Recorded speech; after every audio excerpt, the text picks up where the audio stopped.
Di era sekarang, kita hidup dalam budaya yang memuja kecepatan. Apapun yang lambat dianggap kuno. Apapun yang butuh waktu dianggap tidak efisien. Kita menginginkan segalanya sekarang. Makanan datang dalam hitungan menit, hiburan bergulir tanpa akhir di layar, bahkan validasi sosial, cukup satu klik, satu swipe, satu notifikasi. Kita tak sadar, kita menjadi budak dari sesuatu yang tampaknya kecil, keinginan untuk cepat, instan, dan mudah. Tapi kenapa kita jadi seperti ini? Kenapa kita justru merasa bersalah saat hidup melambat, padahal justru disitulah tempat makna bertumbuh? Otak kita, sejak dulu, dirancang untuk menghemat energi.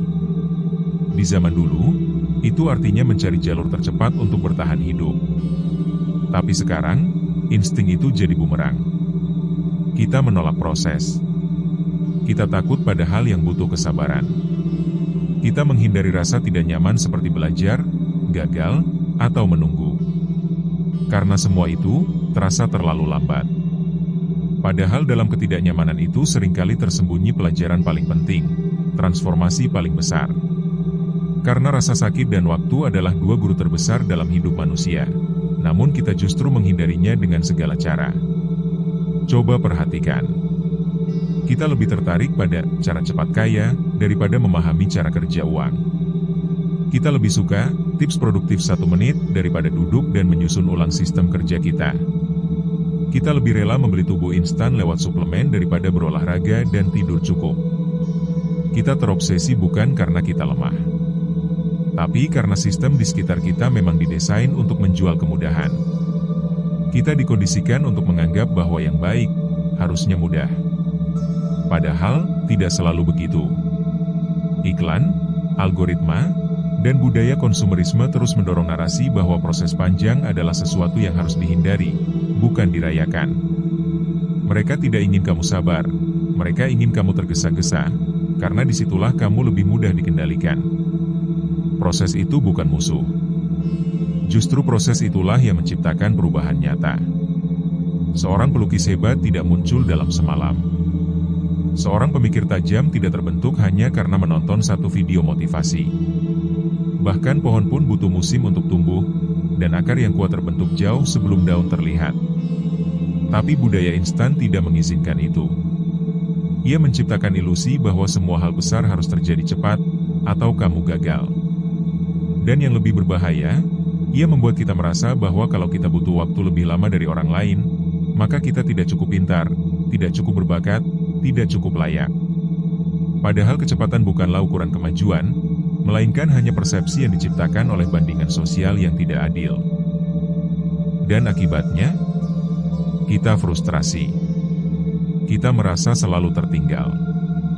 Kita membandingkan diri dengan pencapaian palsu orang lain. Kita jadi haus akan perbaikan instan, dan ketika kenyataan tidak secepat itu, kita menyerah. Kita lari ke hal yang lebih mudah. Dan siklus itu pun berulang. Tapi efek jangka panjang dari semua ini jauh lebih dalam dari yang kita kira. Ketika kita terbiasa dengan hasil instan, kita kehilangan rasa sabar.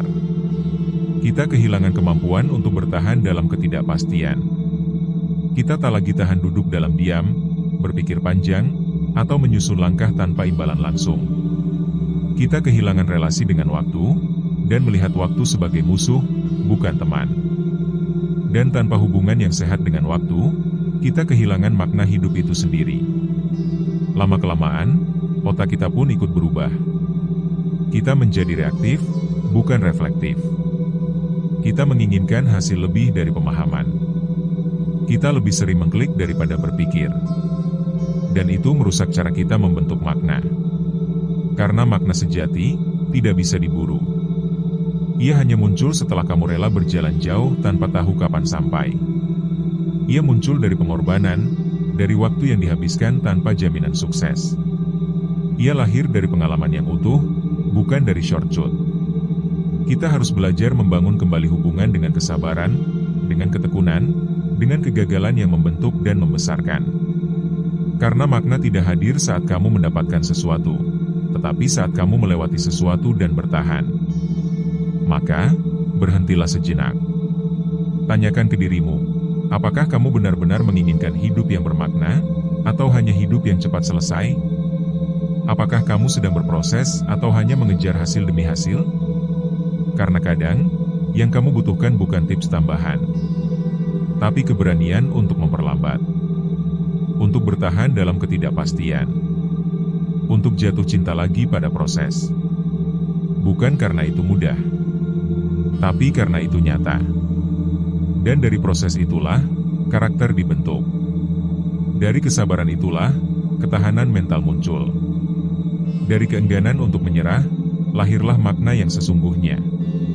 Jadi jika kamu masih mengejar yang cepat, mudah, dan instan, tanyakan pada dirimu apakah kamu benar-benar hidup, atau hanya berlari tanpa arah. Karena mungkin, makna yang kamu cari bukan ada di ujung sprint, tapi dalam langkah lambat yang penuh kesadaran. Dalam keberanian untuk melawan budaya instan dan merayakan waktu sebagai sahabat, bukan beban. Karena pada akhirnya, hidup yang sungguh hidup adalah hidup yang punya kedalaman, bukan sekadar kecepatan.